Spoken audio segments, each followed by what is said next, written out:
M Kumar mathematics classes.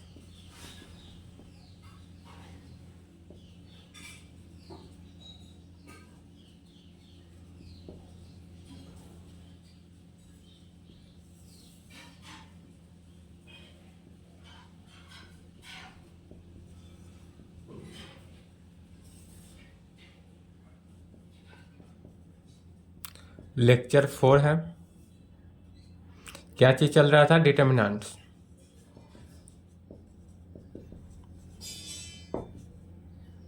Determinants Hindi में कहते हैं सारणी। डिटर्मिनेंट चल रहा था जिसमें कि लेक्चर 3 में क्या चल रहा था? क्वेश्चन। क्वेश्चन चल रहा है एक्सरसाइज 4.1। एक्सरसाइज 4.1 यह मैट्रिक्स से रिलेटेड ही है। 4.1 से 4.6 है एनसीईआरटी, जिसमें 4.1 चल रहा था, जिसमें कितना 4 नंबर क्वेश्चन हो गया था। 5वां क्वेश्चन देखने के लिए थोड़ा सा एक नोट में पॉइंट देख लीजिए। उसके बाद 5वां क्वेश्चन चलेगा।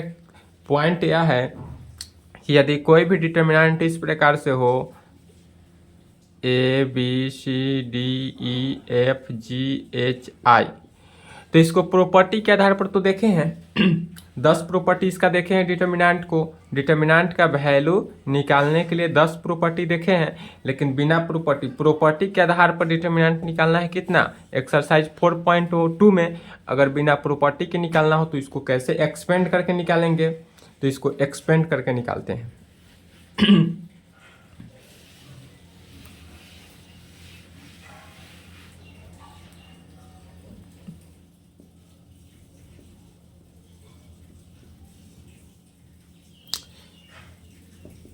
यदि डिटर्मिनेंट इस प्रकार से दे दे A B C D E F G H I, तो इसको हम एक्सपेंड कैसे करेंगे?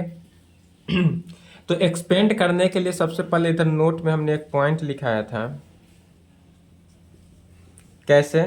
Plus minus plus minus plus minus plus minus plus, यह नोट में हमने पॉइंट लिखाया था।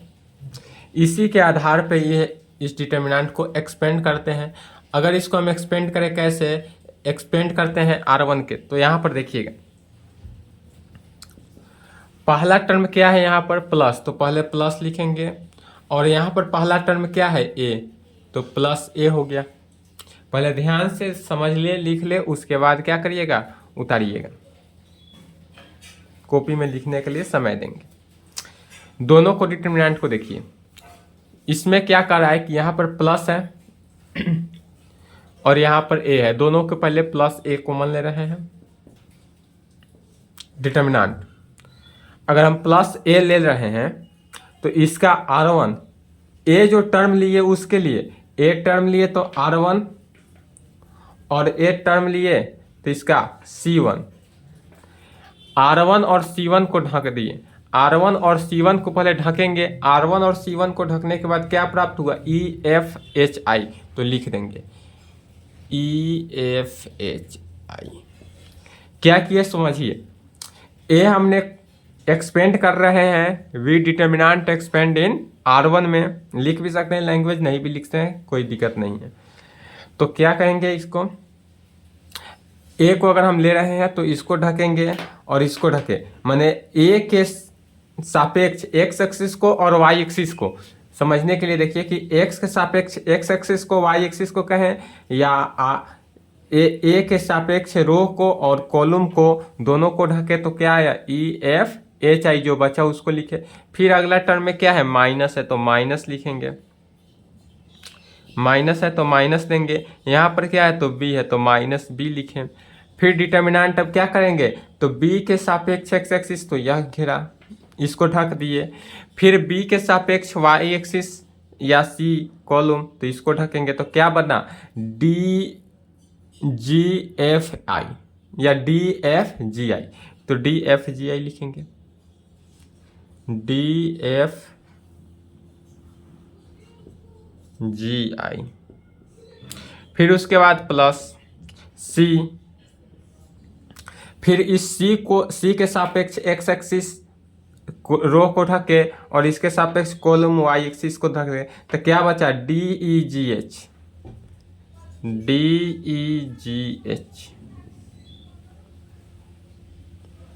इस प्रकार से होगा, जैसे कि और समझे कि यह प्लस माइनस प्लस, यह हम R1 के सापेक्ष किए हैं, V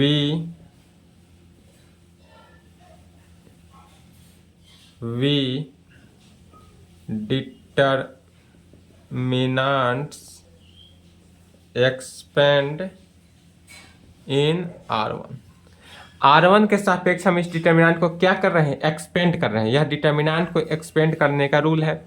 तो इस प्रकार से एक्सपेंड करेंगे तो कैसे, प्लस ए को लिए तो प्लस ए के सापेक्ष एक्स एक्सिस वाई एक्सिस को ढक दिए, तो क्या बचा D E F H I, जो बचा उसको लिखे, फिर माइनस बी, माइनस है तो माइनस बी लिखे, फिर इसको ढके तो डी एफ जी आई, जो बचा वह टर्म लिख दिए, फिर प्लस सी को लिखे, फिर सी को इस प्रकार से ढक देंगे और जो बचा क्या बचा डी ई जी एच, तो जो बचा वो उसको लिख दिए। अब फिर यहाँ से क्या आया 2/2 का आ गया, तो अब इसका तो जानते ही हैं, प्लस है तो ए इनटू, इसको क्या करते हैं मेन डायगोनल से पहले मल्टीप्लाई करते हैं, ई को आई से मल्टीप्लाई किया, माइनस एच को एफ के साथ, माइनस बी इनटू जी को एफ के साथ, सॉरी डी को आई के साथ, माइनस डी को आई के साथ मेन डायगोनल, तो डी को आई के साथ माइनस जी को एफ के साथ, तो जी एफ, प्लस सी इनटू डी को एच के साथ माइनस जी को ई के साथ, और इसको एक्सपेंड किया, यही हमारा आंसर आ जाता है। यह हम अगर डिटर्मिनेंट को कैसे एक्सपेंड किए, R1 के सापेक्ष, इसी को हम C1 के सापेक्ष भी कर सकते हैं, C2 के सापेक्ष, C3 के सापेक्ष, R1 हुआ R2 के सापेक्ष भी कर सकते हैं, इसके R2 के सापेक्ष भी कर सकते हैं, R3 के सापेक्ष भी कर सकते हैं। तो जैसे करेंगे सेम यही रूल चलेगा, सिर्फ यहाँ पर क्या होगा, इस हिसाब से देखकर माइनस प्लस का चिन्ह बदलते जाएगा। जैसे हम R1 के सापेक्ष किए तो प्लस लिए, फिर माइनस लिए, फिर प्लस लिए, R2 के सापेक्ष अगर करते तो माइनस लेते, फिर प्लस, फिर माइनस, R3 के सापेक्ष लेते तो प्लस माइनस प्लस लेते। यदि हम C1 के सापेक्ष लेंगे तो प्लस माइनस प्लस, C2 के सापेक्ष लेंगे तो माइनस प्लस माइनस, C3 के सापेक्ष लेंगे तो प्लस माइनस प्लस, और इस प्रकार से हम डिटर्मिनेंट को क्या कर देंगे, एक्सपेंड करते हैं। जैसे कि अगर मान लीजिए हम इसी डिटर्मिनेंट को क्या करते हैं, पहले इसको लिख लें, स्क्रीनशॉट ले लें या वीडियो रोक कर लिख लें।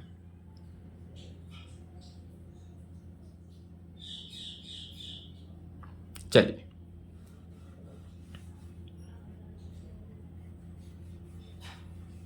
रिजल्ट 1 था, इसी में देख लेते हैं दूसरा।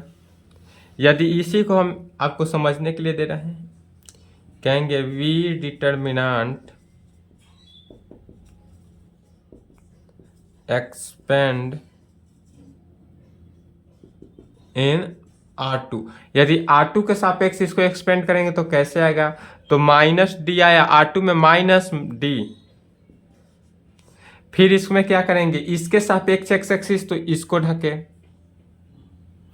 इसके सापेक्ष एक्स एक्सिस है तो इसको, चलिए इसके सापेक्ष एक्स एक्सिस है तो इसको ढक दिए, और इसके सापेक्ष डी के वाई एक्सिस है तो इसको ढके, तो क्या बचा बी सी एच आई, तो इसको लिख देंगे BCHI। फिर क्या करेंगे, माइनस के बाद यहाँ पर अब देखिए प्लस, तो प्लस डी के बाद क्या है, ई है, तो ई को ढके तो यही आएगा, इसको ढके तो ACGI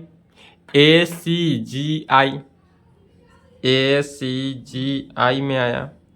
फिर माइनस, तो माइनस एफ, तो एफ, और फिर क्या आएगा, इसको ढके, फिर इसको ढकेंगे, अब तो इसको ढकेंगे तो क्या आया ABGH, अब फिर इसी को 2/2 का तो जानते ही हैं, तो minus D into B I minus H C plus E into A I minus G C, अब minus F into A H minus G B, यही आंसर आ जाएगा। तो आप इस रिजल्ट को लिख लें और इसी पे 5 नंबर क्वेश्चन 6 नंबर क्वेश्चन आए क्वेश्चन बनता है। स्क्रीनशॉट ले ले, मिटाएंगे या लिख ले वीडियो रोक कर। स्क्रीनशॉट से अच्छा है कि वीडियो रोक कर ही आप लिख लें।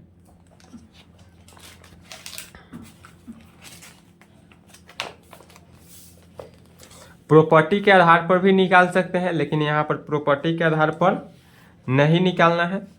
प्रॉपर्टी के आधार पर इसलिए इसको इस प्रकार से एग्जाम में आप प्रॉपर्टी निकालिए या किसी भी आधार से निकाल सकते हैं, एक्सपेंड भी कर सकते हैं। अगर कह दे वहाँ प्रॉपर्टी के आधार पे तो प्रॉपर्टी ही लगाना है, और अगर प्रॉपर्टी नहीं दे तो आप किसी भी आधार से कर सकते हैं। एक्सरसाइज 4.1 4 नंबर तक हो गया था। 5वां क्वेश्चन देखते हैं। Evaluate the determinants. क्या होगा? Evaluate the determinants. पहला 3 - 1 - 2 0 0 -1 3 - 5 0।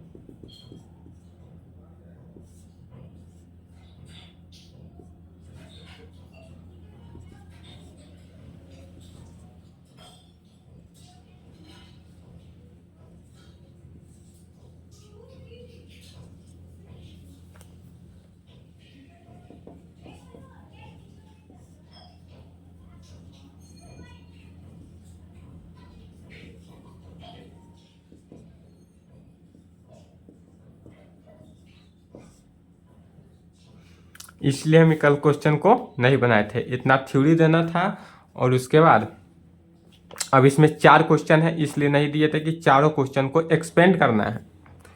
इसमें प्रॉपर्टी नहीं कह रहा है, सिर्फ कह रहा है क्वेश्चन में क्या, इवैल्यूएट द डिटरमिनेंट्स। डिटरमिनेंट को इवैल्यूएट करना है बिना प्रॉपर्टी के आधार पे, या प्रॉपर्टी भी आप लगा सकते हैं। तो हम बिना प्रॉपर्टी के देखेंगे। 4.2 में जो है यहाँ पर देखिए प्रॉपर्टीज ऑफ डिटरमिनेंट्स, ये 4.2 में जितना भी क्वेश्चन है सबको क्या करना है, प्रॉपर्टी के आधार पर ही बनाना है। तो इस प्रकार से बनाएंगे। अब इसको सॉल्व कैसे करेंगे सो देखें।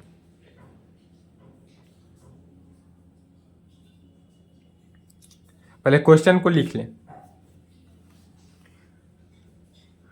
क्वेश्चन लिख लें।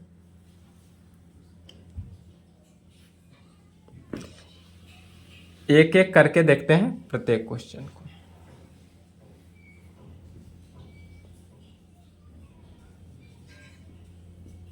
सॉल्यूशन पहला का, गिवन दैट दिया हुआ है क्या, डिटरमिनेंट 3 - 1 - 2 0 0 -1 3 - 5 0।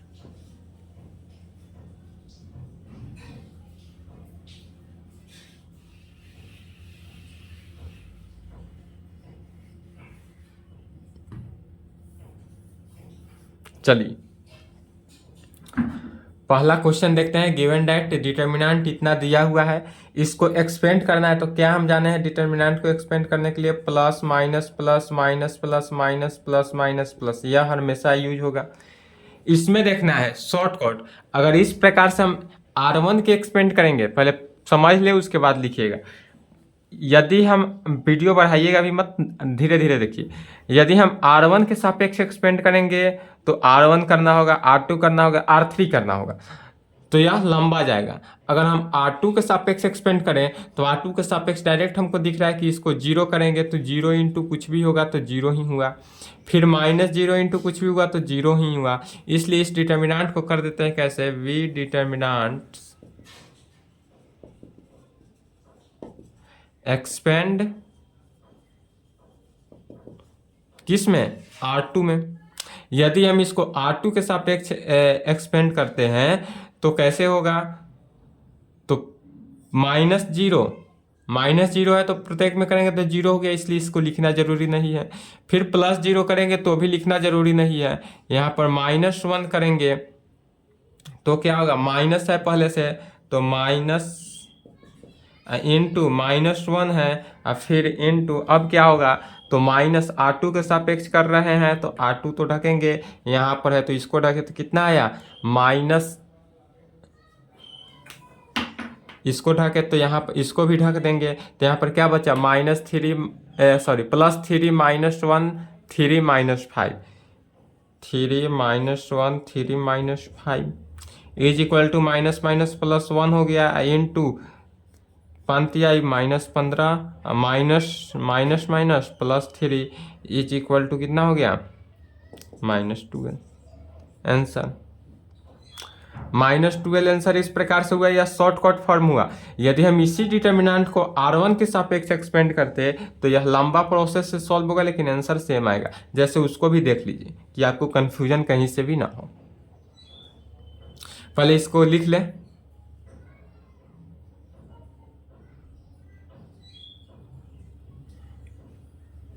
मिटा दें।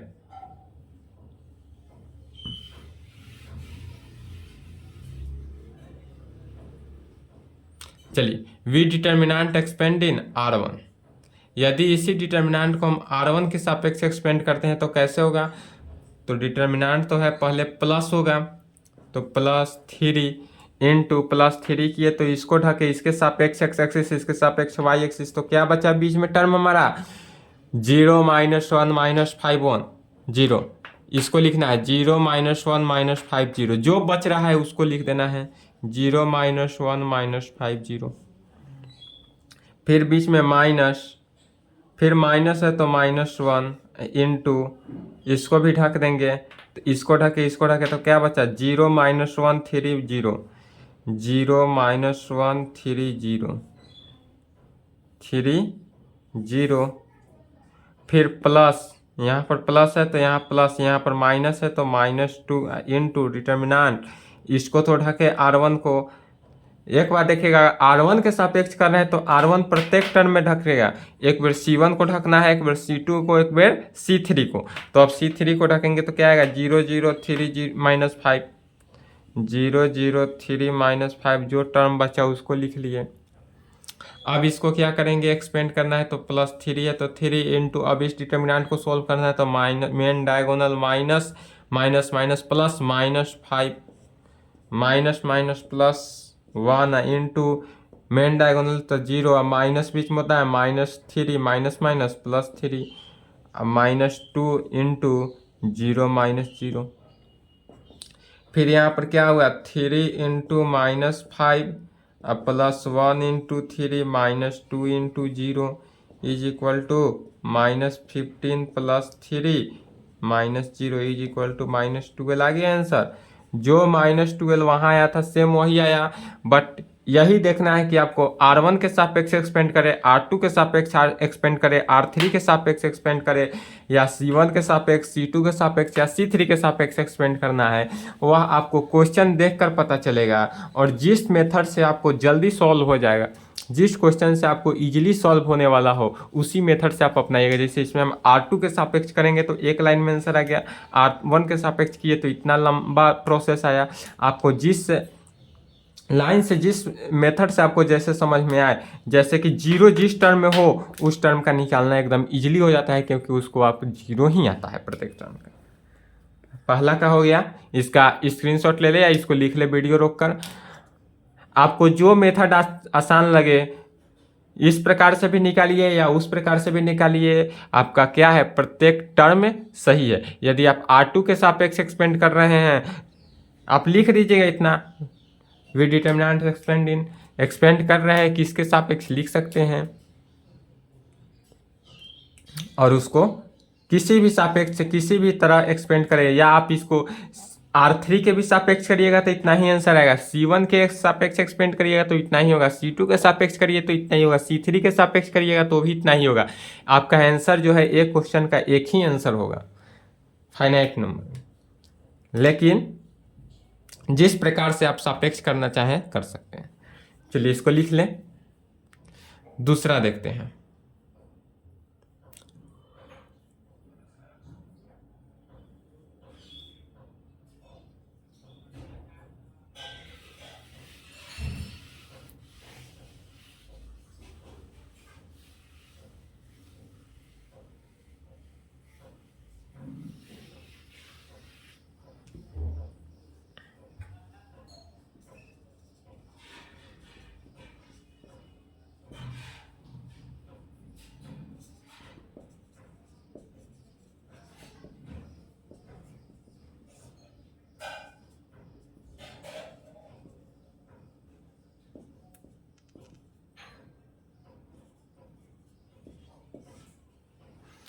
चलिए, दूसरा का गिवन डेट क्वेश्चन में हमारे पास दिया हुआ है, डिटर्मिनेंट यही है, दूसरा नंबर क्वेश्चन था।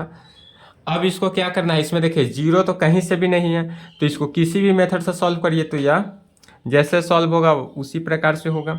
सब में मल्टीप्लाई करना है तो इसको R1 के सापेक्ष ही एक्सपेंड कर देते हैं। लैंग्वेज आप नहीं भी लिख सकते हैं, तो डायरेक्ट बिना लैंग्वेज लिखे हुए लिखेंगे क्या, प्लस है तो पहला टर्म +3 इंटू, फिर इसको ढकना है इसके सापेक्ष, 3 के सापेक्ष, यहाँ पर देखिए किसको ढकना है, तो 3 के सापेक्ष, 3 के सापेक्ष x एक्सिस को, 3 के सापेक्ष y एक्सिस को, तो इसके सापेक्ष x एक्सिस ढक के, इसके सापेक्ष y एक्सिस ढक के, जो बचा उसको लिख देंगे। क्या बचा, तो 1 - 2 3 1, इसको ढके तो यही बचा। फिर यहाँ पर हो जाएगा माइनस, चूंकि माइनस है, फिर यहाँ भी माइनस है तो ब्रैकेट में -4 लिखे। फिर अब देखिए -4 के सापेक्ष x एक्सिस को और 4 के सापेक्ष y एक्सिस को ढकना है, तो -4 के सापेक्ष x एक्सिस यह ढकाया, -4 के सापेक्ष y एक्सिस यह ढकाया, तो क्या बचा 1 - 2 2 1, तो यहाँ पर बना 1 - 2 2 1।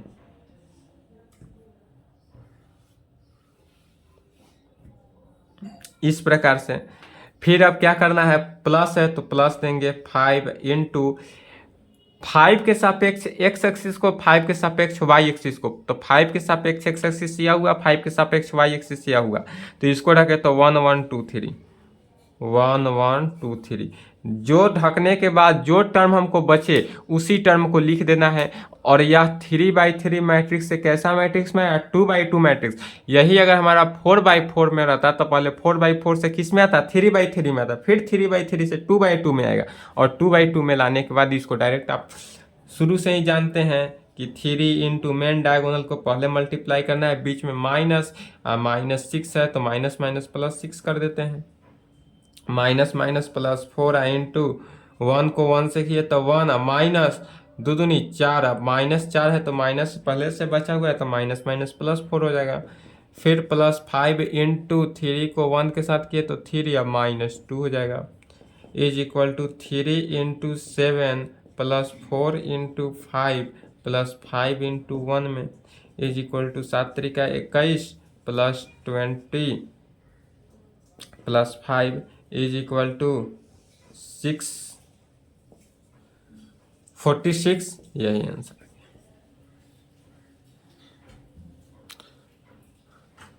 क्या किए कि पहले प्रत्येक टर्म को एक्सपेंड कर देना है, डायरेक्ट एक्सपेंड किए, एक्सपेंड के बाद इतना 2/2 में लाना है। आपको 12th लेवल तक 3/3 ही आएगा, 3/3 से 4/4 में कभी नहीं आएगा, 3/3 में रहेगा। 3/3 को 2/2 में पहले कन्वर्ट करना है, इसी प्रकार से एक्सपेंड करना है, R1 के सापेक्ष, R2 के सापेक्ष, R3 के सापेक्ष, C1 के सापेक्ष, C2 के सापेक्ष, C3 के सापेक्ष, आपको जिसमें सुविधा लगे, जिसमें मन करे उसमें आप सापेक्ष करके आप इस तरह से सॉल्व कर सकते हैं। इतना सॉल्व किए, कैलकुलेशन किए, आंसर आए। इसको लिख ले, मिटाते हैं इसको।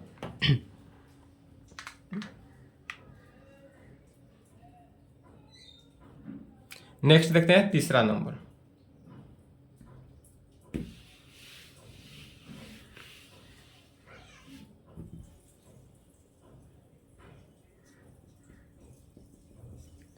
तीसरा नंबर में गिवन डेट दिया हुआ है, क्या डिटर्मिनेंट 0 1 2 -1 0 -3 -2 3 0, यही है तीसरा नंबर क्वेश्चन।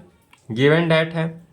अब इसको गिवन डेट है तो इसमें क्या करना है, देखिए इसका मेन डायगोनल जो है वह 0 है, मेन डायगोनल 0 है, मैंने इसमें क्या है, सब में 0 है एक ही टर्म, तो आप कोई भी लेकर इसमें भी चल सकते हैं।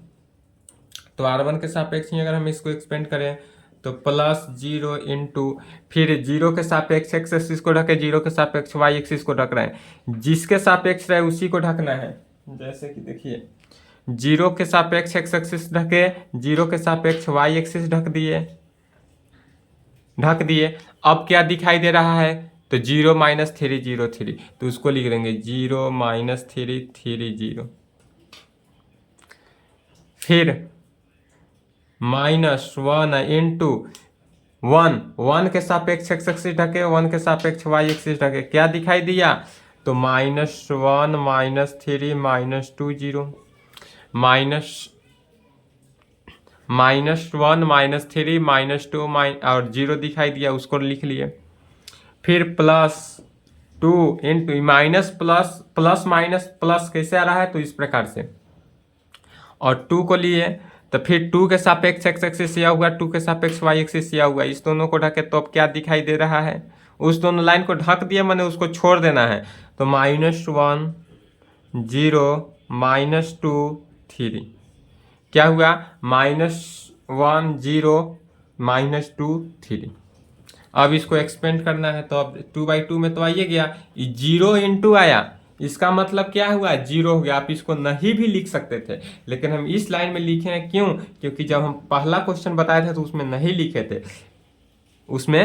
लिखे थे, छोड़ दिए थे, और इसको यहाँ भी कर देंगे तो क्या हुआ, अब 0 से सब में मल्टीप्लाई हुआ तो 0 ही हुआ। या एक स्टेप और देख लीजिए, 0 इंटू 0 माइनस माइनस +9, -1 इंटू 0 से मल्टीप्लाई किए तो 0, माइनस से होता है नहीं है, माइनस माइनस प्लस, माइनस तो माइनस रहा, 3 दूना 6, +2 इंटू इसके साथ मल्टीप्लाई किए -3 -0, फिर 0 को 9, तो 0 इंटू 9 हुआ, -1 इंटू -6 हो गया, +2 इंटू -3 हो गया, इज इक्वल टू 0 को 9 से मल्टीप्लाई किए तो 0, अर्थात यह टर्म अगर यहाँ 0 आ जाए तो आपको इतना लिखने की कोई आवश्यकता नहीं है, डायरेक्ट यह समझ गए 0 हो गया,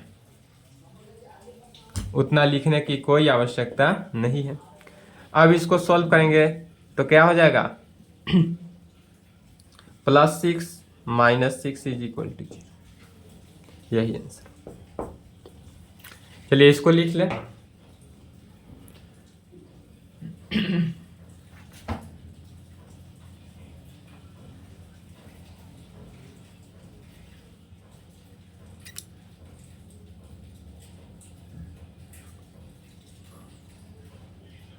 चौथा क्वेश्चन देखते हैं।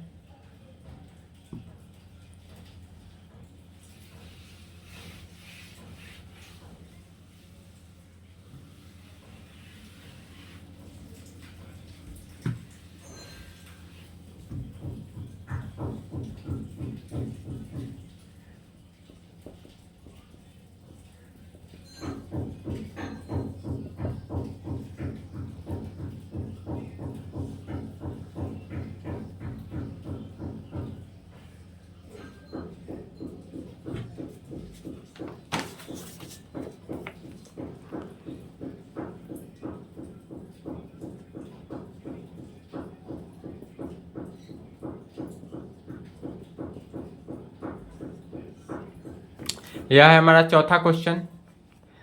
अब इसमें क्या करना है कि जैसे कि इस प्रकार से है, इसमें R1 के सापेक्ष एक्सपेंड, अगर R2 के सापेक्ष एक्सपेंड करेंगे तो एगो 0 है, तो एक स्टेप कम हो जाएगा।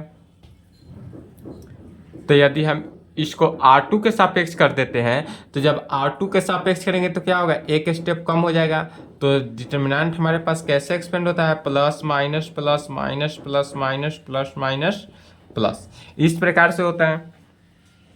तो इसमें अगर हम R1 के सापेक्ष नहीं करके हम R2 के सापेक्ष करते हैं तो 0 एगो कम हो गया, तो -0 लिखना आवश्यकता नहीं है, डायरेक्ट क्या करेंगे, +2 इंटू डिटर्मिनेंट, फिर आएंगे यहाँ पर +2 है, तो इस 2 के सापेक्ष x एक्सिस को ढके और 2 के सापेक्ष y एक्सिस को ढके, क्या बचा, 2 - 2 3 0, तो 2 - 2 3 0 लिखें। फिर माइनस, अब -1 तो पहले से है ही, अब -1 के सापेक्ष x एक्सिस और -1 के सापेक्ष y एक्सिस को ढके तो क्या है, +2 -1 3 -5, तो 2 माइनस 1 3 माइनस 5 आया तो उसको लिख लिए।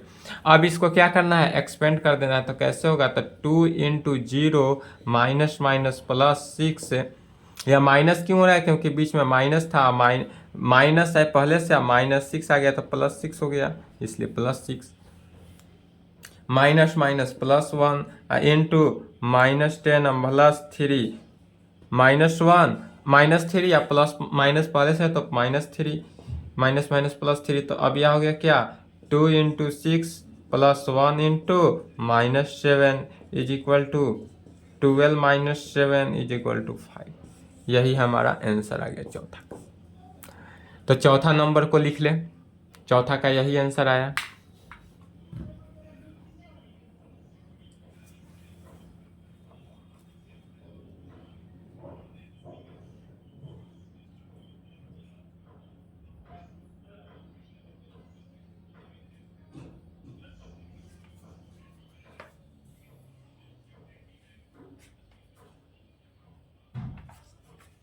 हो गया।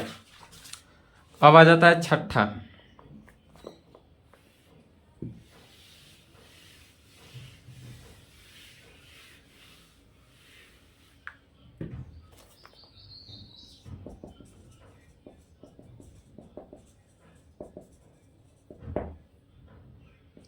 ए हमारे पास दिया हुआ है 1 1 माइनस 2 2 1 माइनस 3 5 4 माइनस 9।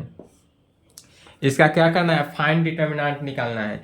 इसका अगर डिटर्मिनेंट निकालना है तो फिर क्या करेंगे, डायरेक्ट उसी प्रकार एक्सपेंड कर देना है। डिटर्मिनेंट ऑफ ए क्या आ गया, तो प्लस 1 इंटू, फिर इसको ढके क्या आया, जो प्राप्त हो रहा है उसको लिखते जा रहे हैं। 1 माइनस 3 4 माइनस 9, बीच में माइनस 1, फिर 1 के सापेक्ष एक्स एक्सिस ढके, वाई एक्सिस ढके, तो क्या आ गया, 2 माइनस 3 2 माइनस 3 5 माइनस 9 में, प्लस माइनस 2 इंटू, फिर इसके सापेक्ष एक्स एक्सिस ढके, इसके सापेक्ष वाई एक्सिस ढके, तो क्या आया 2154 2154।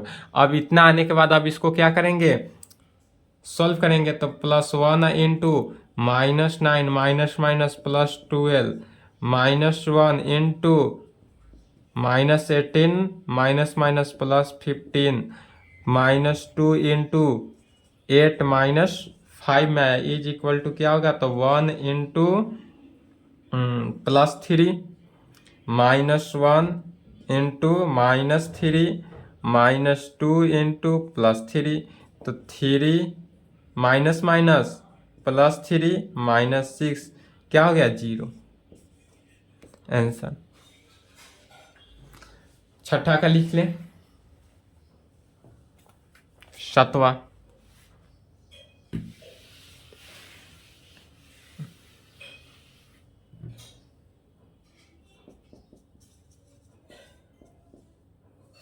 सतवा का पहला में है find the value of x. Question है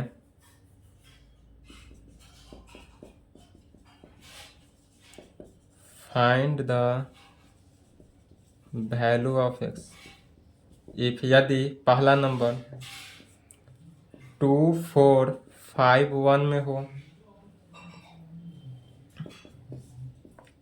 2x 4 6x हो, दूसरा नंबर 2 3 4 5 हो, x 3 2x 5 में।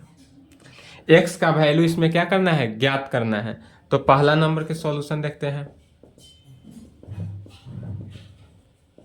गिवन डेट दिया हुआ है क्या, डिटर्मिनेंट 2 4 5 1 इज इक्वल टू है किसके, 2x 4 6x के। तो इतना इक्वल है, तो यह कैसे होगा, इसको एक्सपेंड करेंगे, डिटर्मिनेंट को क्या करेंगे, तो 2 into 1 2 minus 20 is equal to 2x square, main diagonal को मल्टीप्लाई करना है, माइनस 24 24, अर्थात यह हो गया minus 18 is equal to 2x square, minus 18 हो गया। अब प्लस इधर आ जाएगा -20 जो है 24 जो +24 इधर आ जाएगा 2x², अर्थात +6 इज इक्वल टू 2x²। इसको इधर कहिए x² बराबर x² बराबर क्या हो गया 6/2 इज इक्वल टू 3, इसलिए x का वैल्यू क्या आ जाएगा √3। x का वैल्यू √3।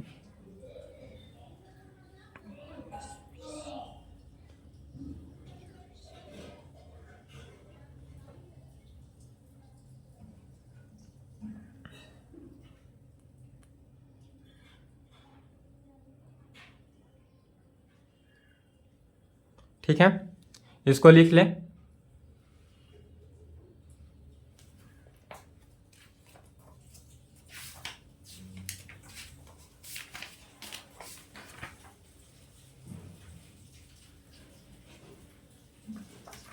प्लस माइनस रूट आता है तो प्लस माइनस हो जाता है।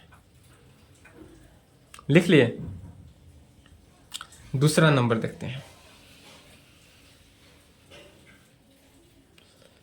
7 के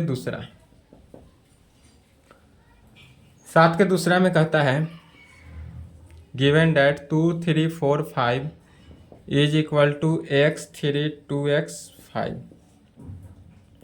इसको फिर एक्सपेंड कर देना है 5 दूनी 10 -12 is equal to 5x - 6x, अर्थात -2 is equal to -x, minus minus cancel, इसलिए x बराबर 2 आ गया। 7 का 2 लिख लें।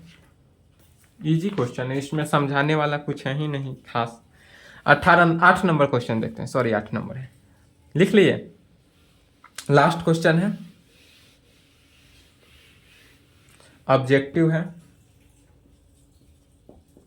क्वेश्चन है इफ यदि x2 18x हो इज इक्वल टू 6 18 हो, then x is equal to 6 ± 6 -6 0।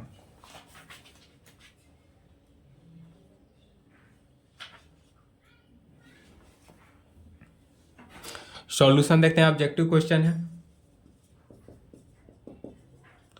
Given det x2 18x 6 18 6। इसको भी सॉल्व करेंगे सेम उसी प्रकार। x² x को x के साथ -2 को 18 के साथ 36 इज इक्वल टू फिर 36 - 36, अर्थात x² - 36 इज इक्वल टू, इससे तो यह कैंसिल आउट हो गया तो 0, तो x² इज इक्वल टू 36, अर्थात x² इज इक्वल टू 6 का स्क्वायर, इसलिए x बराबर क्या हो जाएगा +6। Option B answer. 18 number question है, इसको लिख लें। सॉरी 18 नंबर नहीं, 8 नंबर। 8 नंबर क्वेश्चन इसको लिख ले। आपका NCERT एक्सरसाइज 4.1 जो है समाप्त हुआ। कल चलेगा, कल से एक्सरसाइज 4.2। इसके लिए आप क्या करिए, प्रॉपर्टी को देख लीजिए। Property of determinants, properties of determinants, determinant का लेक्चर 1 और 2 को आप अच्छे तरीक़ा से देख के कंप्लीट कर ले, ताकि आपका नेक्स्ट क्लास जो है आपको अच्छे तरीक़ा से क्या हो समझ में आएगा। लेक्चर 1 और 2 आपका अच्छा से कंप्लीट हो जाएगा तो लेक्चर 5 जो है आपको अच्छा से समझ में आएगा, क्योंकि कल जो है वह सिर्फ प्रॉपर्टी के आधार पर ही चलेगा। एक्सपेंड करना नहीं है उसमें, क्योंकि क्वेश्चन में ही दिया रहेगा कि प्रॉपर्टी के आधार से ही सॉल्व करना है। आज के लिए इतना ही, ओके, इसको लिख लें।